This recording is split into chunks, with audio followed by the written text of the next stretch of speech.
Я, как всегда, буду ходить, собирать деньги на наше движение.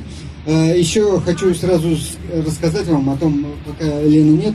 Но мы хотим провести общественную экспертизу, реальную общественную экспертизу, не ту, которую сделала АГК. Для этого нам нужны деньги, достаточно серьезные деньги. И поэтому просим всех присоединиться к нашим группам ВКонтакте и в WhatsApp, в Instagram. Там есть реквизиты наших кредитных карт, и там мы собираем как раз на эту экспертизу. Пока никого нет, я хочу сказать свое мнение по поводу этого мусоросжигательного завода. То, что нас считают страной третьего мира и экспортируют нам такие плохие технологии, мы уже это поняли давно.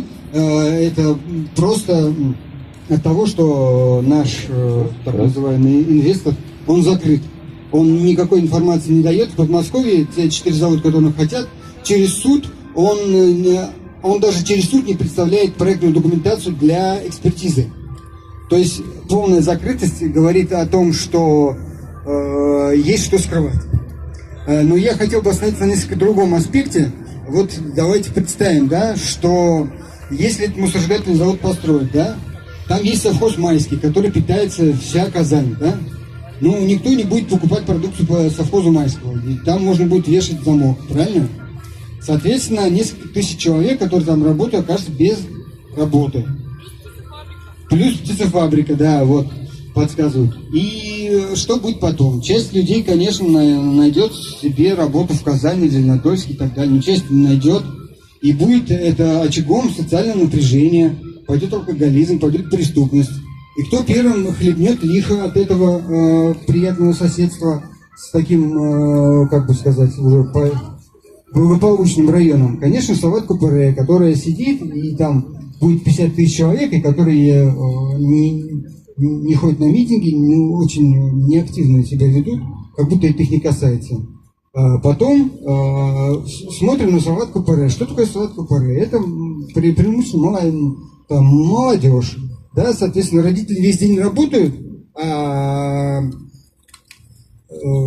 дети будут представлены сами себе. И тут рядом будет криминал. Что у нас будет? У нас будет рост криминала.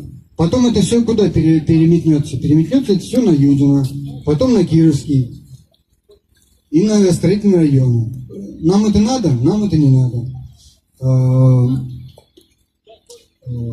Еще хочу сказать, тут я провел расчеты по переработке пищевых отходов в биогаз. Это все должно оформиться в виде статьи, но мы сейчас все это прорабатываем. Но коротко скажу так. Если мы берем, отходы и везем их в Осиново вместе со всеми ТКО, то экономия только на транспортных услугах для Казани будет около 130 миллионов рублей. И плюс к этому будет вырабатываться биогаз, который можно использовать в Казани и никуда не везти, если биогазовые установки. То есть там еще уже под миллиард экономия газа. То есть экономически никаких оправданий экономически этому нет. Энергия будет зеленым тарифом, то есть датироваться. То есть на всех этапах кстати, проходила выставка, даже, по-моему, проходит еще по оборудованию для мусоропереработки и мусоросортировки в Петербурге, по-моему. И там очень много, представлено предприятий, которые уже производят. Не надо никаких лицензий покупать, никаких ЗОС нового привлекать.